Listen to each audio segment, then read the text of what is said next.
నమస్తే, welcome to Disha TV.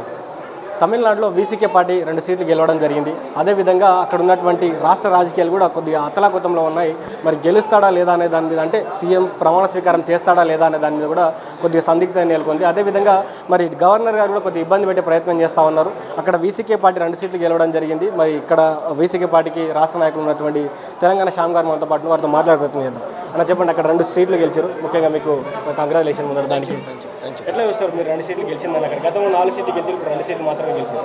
అంటే మా వీసీకే ముఖ్యంగా డెమోక్రసీ, లౌకికవాదము, అదేవిధంగా ప్రాంతీయవాదం, తమిళవాదం అంటే తమిళవాదం, తెలంగాణవాదం తెలంగాణవాదం, ఇలా పనిచేసేటువంటి పార్టీ. ముఖ్యంగా బాబాసాహెబ్ అంబేద్కర్, కారల్ మార్క్స్, అదేవిధంగా మహానుభావుడు పెరియార్, ఇలా ఈ మహనీయుల ఆశయాలతో మా పార్టీ పనిచేస్తూ ఉంటుంది. మా పార్టీకి 2 ఎంపీలు ఉన్నారు, విల్లుపురం నుంచి, అదేవిధంగా చిదంబరం నుంచి రవి గారు, మా రాష్ట్ర అధ్యక్షులు తిరుమలన్ సారు.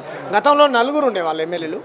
కూటమిలో భాగంగా మేము పోటీ చేశాం కాబట్టి మరి ప్రభుత్వం పైన వ్యతిరేకతనా లేకపోతే ప్రజా తీర్పును మనం గౌరవించాల్సిందంటే ఇప్పుడు 2 గెలిచారు. ఏదైతే ఇప్పుడు సీట్లు తక్కువ పడతా ఉన్నాయో, అంటే టీవీకే 104 రావడం, 108, ఒకటి రాజీనామా చేశాడు అనుకోండి, 107 అయినాయి. ఒకటి రాజీనామా చేశాడు కాబట్టి 107.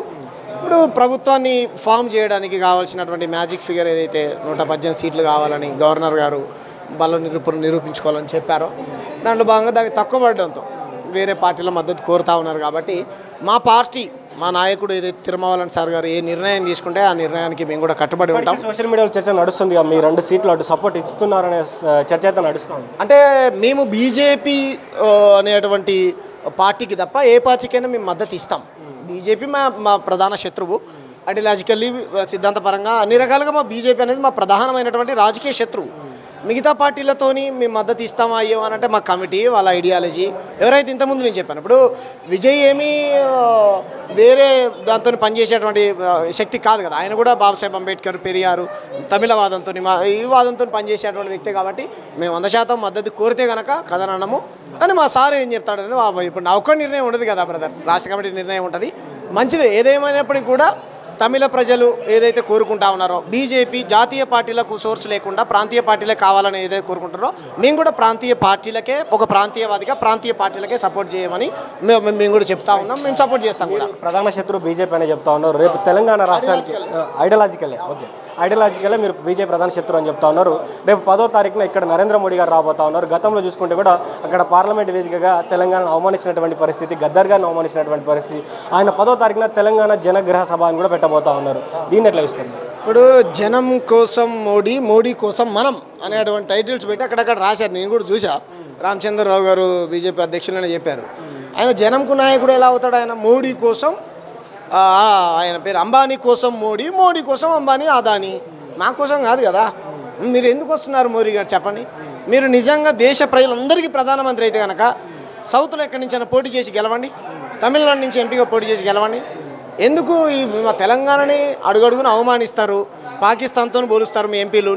నువ్వే దిడిపించావు. నువ్వే అన్నావు గతంలో తల్లిని చంపి బిడ్డనిచ్చారని అన్నావు. పార్లమెంట్లో అమిత్ షా అవమానిస్తాడు. మీరు ఏం చేశారని చెప్పండి.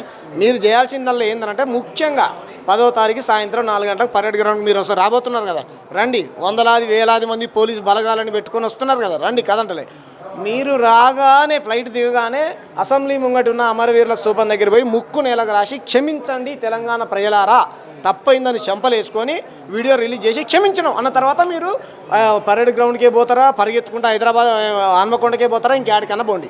అంతే తప్ప మీరు తెలంగాణకు ఉత్తగానే లింగును ఊపుకుంటూ వస్తాం, జాతీయో సాతీయో అని డైలాగులు కొట్టిపోతాం అని అంటే, మా కాజిపేట కోచ్ ఫ్యాక్టరీ ఎవడియాలి, బయ్యారం ఉక్కు ఫ్యాక్టరీ ఎవడియాలి, మా నవోదయ పాఠశాలలో ఎవడియాలి?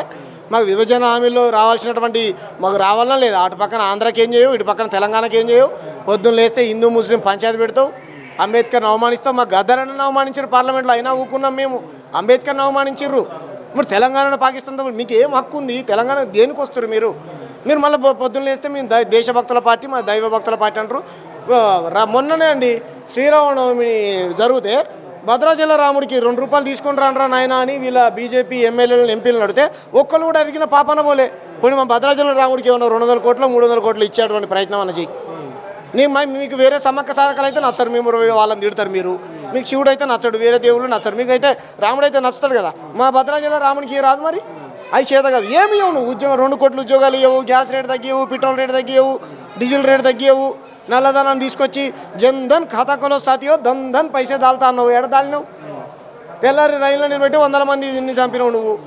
కరోనా లాక్డౌన్ పెట్టిన చెప్పకుండా చేయకుండా 100 మందిని చంపినావు. అట్లా నువ్వు చేయనటువంటి మణిపూర్ హత్యల గురించి మాట్లాడడానికి క్షమాపణ చెప్పడానికి వస్తున్నావా?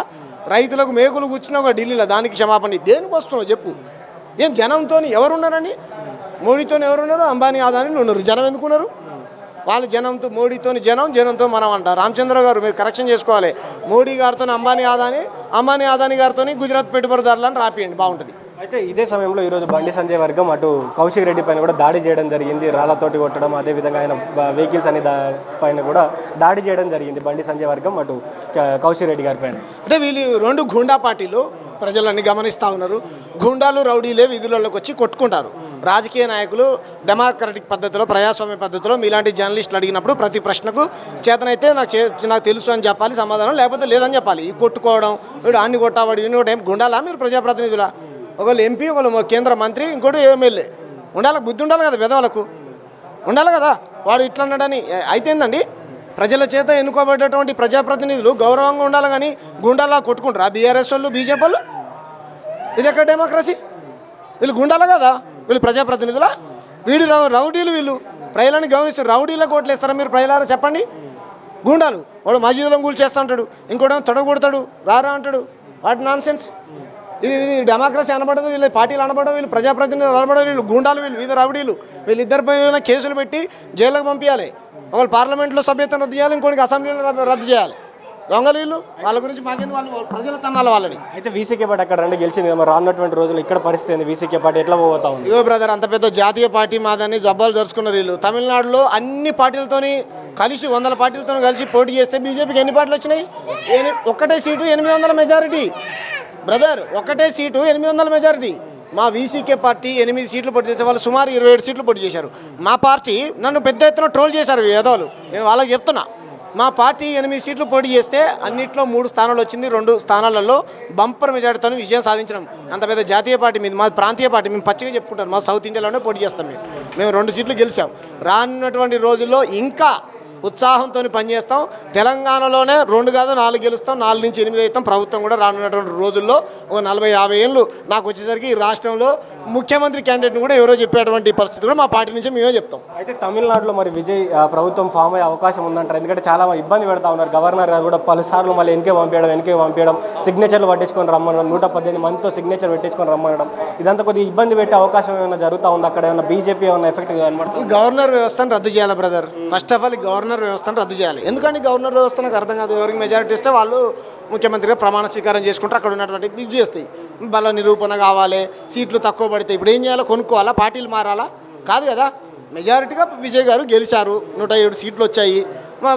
ఇంకో 4-5 పార్టీలతో మద్దతు కావాలని కూడా కట్టుకుంటారు. అంతేగాని దీని వెనకాలండి బీజేపీ విజయ్ గారు మాకు కట్టుబడి లోబడి ఉండాలి, మాకు సపోర్ట్గా ఉండాలి, లేకపోతే ఈ ఈడీ సిబిఐ ఐటీ కేసులు పెడతా, బెదిరిస్తా, అంబేద్కర్ గురించి మాట్లాడొద్దు, పెరియార్ గురించి మాట్లాడొద్దు, దక్షిణాదివాదం గురించి మాట్లాడొద్దు, తమిళ జాతీయవాదం గురించి మాట్లాడొద్దు అంటే ఏమన్నట్టు? కాదు కదా. కాబట్టి మోడీ అమిత్ షాలు మీకు అధికారం శాశ్వతం కాదు. మీరు ప్రజలు ఓట్లేస్తే గెలిచినటువంటి వ్యక్తులు ఆ కుర్చీలో కూర్చుంటారు. ప్రజలు ముడ్డి మీద దాన్ని మళ్ళీ ఓట్లేదనుకో వార్డు నెంబర్ కూడా గెలవరు మీరు. కాబట్టి అధికారం శాశ్వతం కాదు. దాన్ని అడ్డం పెట్టుకొని గెలిచినటువంటి పార్టీల మీద హుకుం చెలాయించాలని చూడకండి, దుర్మార్గమైనటువంటి పాలన చేయకండి. ఒకవేళ నిజంగా విజయ్ గారు మద్దతు కోరితే కనుక సిపిఎంఏ కానీ సిపిఐ కానీ ఇంకో పార్టీ కానీ ఆల్రెడీ కాంగ్రెస్ పార్టీ ఉన్నటువంటి 5 ఎమ్మెల్యేలు వాళ్ళ సంపూర్ణమైన మద్దతు తెలియజేశారు. మా పార్టీని కోరితే కనుక మేము కూడా ఇస్తాము. ప్రజలు కూడా కోరుకుంటారు, విజయ్ కావాలని కోరుకుంటారు. చివరి ప్రశ్న అయితే ఇన్ని రోజులు కూడా ఆయన ఎక్కడ కూడా ఆయన నో క్యాస్ట్ అనేది కూడా చెప్పడం జరిగింది. ఆయన సర్టిఫికేట్స్లో కావచ్చు. అయితే ఆయన ఈ మధ్య దళితుడు అనే విధంగా చిత్రీకరించే కొద్దిగా ట్రోలింగ్ అయితే నడుస్తూ ఉంది. అసలు ఎట్లా చూస్తారు దీన్ని? ఇగో బ్రదర్, సర్టిఫికేట్లో ఆయన చదువుకునేటువంటి క్రమంలో స్పష్టంగా ఆమె తమిళియన్ అనేటువంటి కాలం రాసుకున్నాడు. కులం కాలంలో ఆయన దళితున్నని, బీసీనని, మాదిగొన్నని, ముస్లింనని, క్రైస్తవునని రాలే కదా. వాళ్ళ భార్య ఎంత ఆదర్శంగా నిలబడ్డాడు ఆయన ఈ సమాజానికంటే. వాళ్ళ మిస్సెస్ శ్రీలంకన్ సింహాలి, వాళ్ళ భార్య సింహాలీస్ కూడా తమిళ్ మాట్లాడతారనుకో. సింహాలి వాళ్ళ భార్య. ఇంగ్లాండ్లో ఆయన షూటింగ్కి వెళ్ళేటువంటి వాళ్ళు చదువుకునేటువంటి క్రమంలో లవ్ మ్యారేజ్ చేసుకున్నాడు. వాళ్ళ అమ్మ కేరళకు సంబంధించినటువంటి రోమన్ క్యాథలిక్ క్రిస్టియన్. వాళ్ళ నాయన ఒక హిందూ. విజయం అన్నాడు నేను భారతీయుణ్ణి తమిళియన్ అన్నాడు. ఇంతకంటే ఆదర్శంగా ఎవరైనా నిలబడతాడు మరి బ్రదర్? ఆయన ఏమైనా కులం అడిగి మతం అడిగి రాజకీయాల్లోకి వచ్చాడా? నేను ఈ పని చేస్తాను ఈ సంక్షేమ పనులు చేసి పెడతానని వచ్చాడు కదా. ఆయనకు కూడా కులాన్ని రుద్దడం తప్పు కదా. పెరియారు, అంబేద్కరు, మన దగ్గర ఏ విధంగా జయశంకర్ సారు, కాళోజీ నారాయణ, కొండా లక్ష్మణ్ బాపూజీ, సాకలైలమ్మ, సమ్మక్క సారకులు ఏ విధంగా ఉన్నారో వాళ్ళ ప్రాంతం కోసం వాళ్ళ అస్తిత్వం కోసం పోరాటం చేసినటువంటి వీరులను స్ఫూర్తిగా తీసుకొని నేను రాజకీయాల్లోకి వచ్చాను. ఉంటే డిఎంకే ఉండాలి, లేకపోతే అన్నా డిఎంకే ఉండాలి, ఎన్ని రోజులు ఉంటాయి ఈ పార్టీలు, నన్ను ఆదరించండి అని వచ్చాడు. అంతే తప్ప ఆయన కులం మతం అని వచ్చాడా బ్రదర్? ఇలా మాట్లాడేటువంటి వ్యక్తులు నరేంద్ర మోడీ కులమేంది, రాహుల్ గాంధీ కులమేందని పొద్దున్న లేస్తే ఆయన ప్రధానమంత్రి ఎట్ట అవుతాడో ఇందేం కులం అని అడుగుతున్నారా? కాబట్టి ఇది అంటే ఆయనకు ఒక దళితుడైనటువంటి ముద్ర వేసి నెక్స్ట్ టైం గెలవకుండా చేసేటువంటి కుట్రలో భాగం. ఆయన దళితుడు కాదు, బీసీ కాదు, ఎస్టీ కాదు, ఆయన భారతీయుడు, ఆయన తమిళియన్. ఆయన ప్రజా తీర్పును గౌరవించాల్సిందే. Thank you.